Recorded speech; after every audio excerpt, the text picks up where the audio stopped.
how to become a digital expat and live life location independent. Okay, what I mean by digital expat is it's really just a term for an entrepreneur who makes money online and then lives in a country that he wasn't born in. Okay, I don't take any pride in that term. I'm just using that term as a reference point for you to be able to understand the type of a lifestyle that I'm trying to explain. Okay, it's not about the terminology or the identitarian politics that comes with it. It's about creating a better lifestyle for yourself. And this can be a really good thing for some guys because when you set things up properly, you can live in a cheaper country and geo arbitrage your online income. You can live in a more fun, more relaxed, more safe country. You can live in a country where, because of the way you structure things, you're paying low to no taxes. You can live in a warmer country. You can live in a country with better dating prospects because you've, again, geo arbitraged your sexual market value. And you can take cheaper and more frequent vacations because you own your own time. You're not tied down to a job. And if you're living in, say, Asia, a vacation from Chiang Mai to Bangkok, the flight's only going to cost you about $40 or to one of the islands, okay? So this can be a really good setup. And I've been a quote unquote digital expat for 3 years now, and I can tell you the quality of my life has significantly gotten better. And it's a lifestyle that's available to you if you want it, but it's the lifestyle that I'm talking about, not the identity, okay? You don't need to run around calling yourself a digital expat. I definitely don't. I don't think I've ever used that term in my real life. I'm just using that to be able to present a reference point to you. And you definitely do not want to call yourself or aspire to be a digital nomad. A digital nomad is a broke, homeless drifter in desperate need of a shower, okay? I hate to be the one to break it to you if you're reading a lot of those blogs, but becoming a digital nomad is nothing to aspire to. You can't make money going from one place to the other every week. You can't run a business from the beach. You cannot make money working only 4 hours a week. And it's just not a good aspiration. I've met a lot of digital nomads, and no disrespect to those guys or guys who are selling that lifestyle. I'm telling you, not something you want to aspire to be, okay? Even if you're young and you want to see the world, that's great, but being a nomad or taking on that identity, definitely not the right move. What you want to do is build an actual business so that you can live anywhere you want and set up a base somewhere and then take 2 or 3 vacations a year to somewhere new. So if you set up a base in Asia or let's say Thailand, okay, every 3 or 4 months, you can dip down to one of the islands when you've done enough work for that quarter.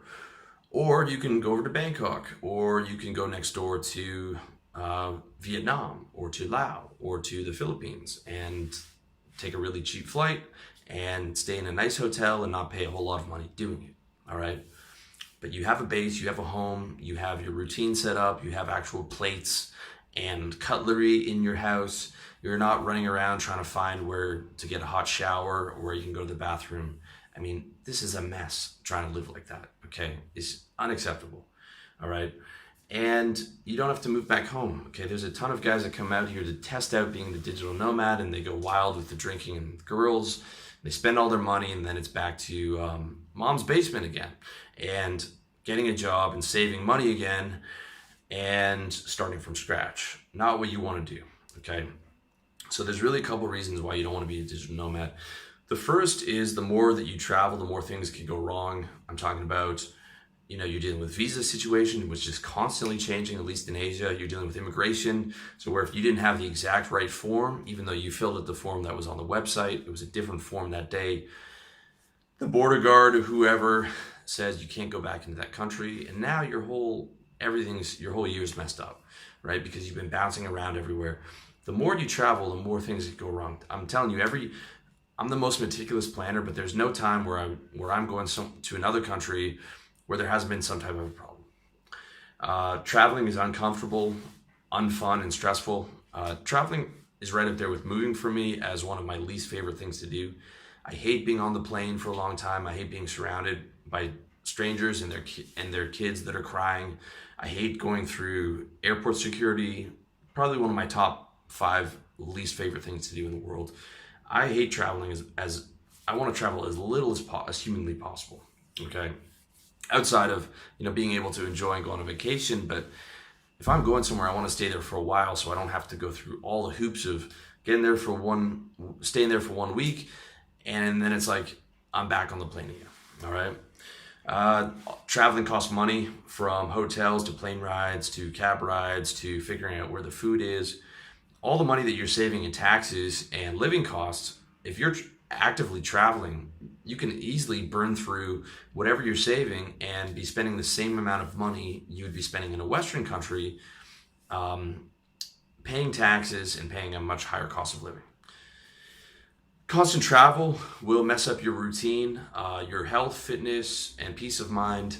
It's very hard to have all that together, as well as of course, your business routine when you're traveling around everywhere. It's not possible. It's eating healthy, going to the gym, all that stuff, getting all your to-do list done for the business, knowing where everything is in the city, not possible when you're bouncing around.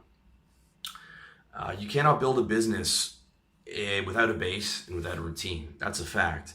And if you're not trying to build a six-figure business, or at least the developing world equivalent of a six-figure business, which is like $4,000 a month,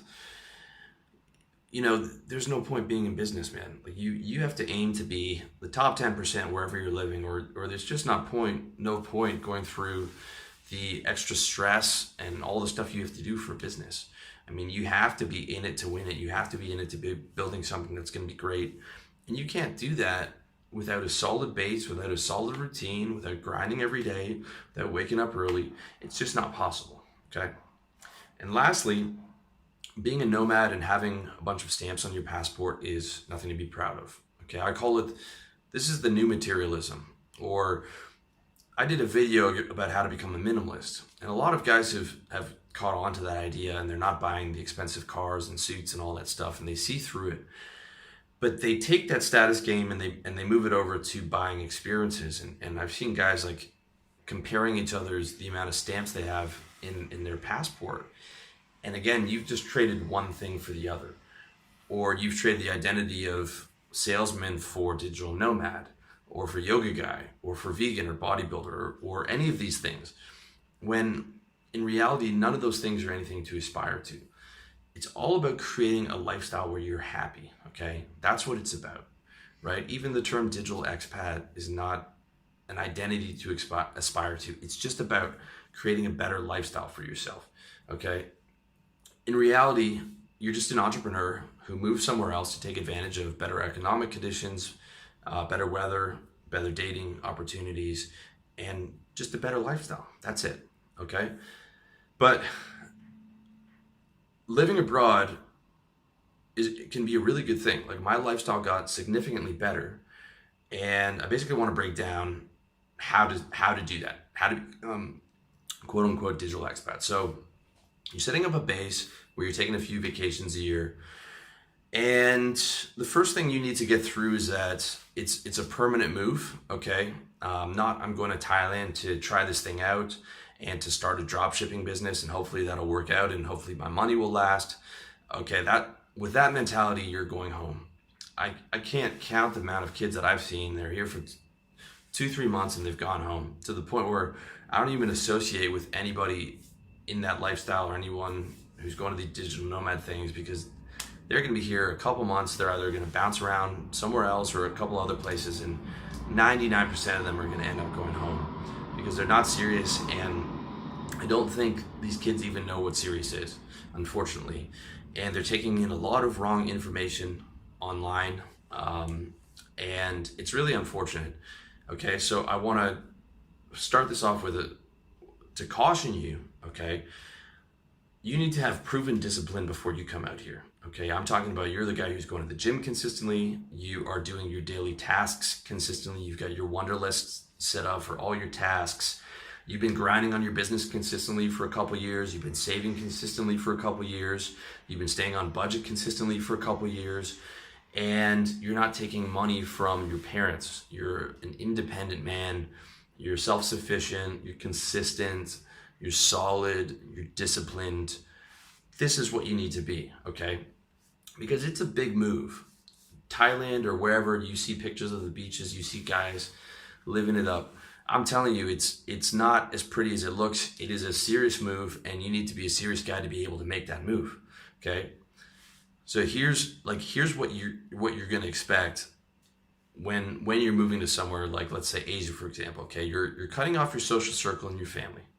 You're living in a foreign culture and that speaks a foreign language. Your new home doesn't have the human rights standards or the political stability you're used to. You have to get 100% of your income from your business, and you have no safety net. You have to force yourself to work every day while it's sunny out, and cheap beer and hot girls are waiting for you. I'm working when it's sunny right now, okay? You have a weak, transient expat community filled with dirty, untrustworthy expats and sad old retirees. Sorry if that's offensive to anyone, but if it's offensive to you, then you need to step your game up. That's just the reality of it. You have to adjust to this floating feeling that comes from having total anonymity in a new culture and having total freedom. That's an adjustment in itself, to where you don't have to work any at all. You can do everything that you wanted.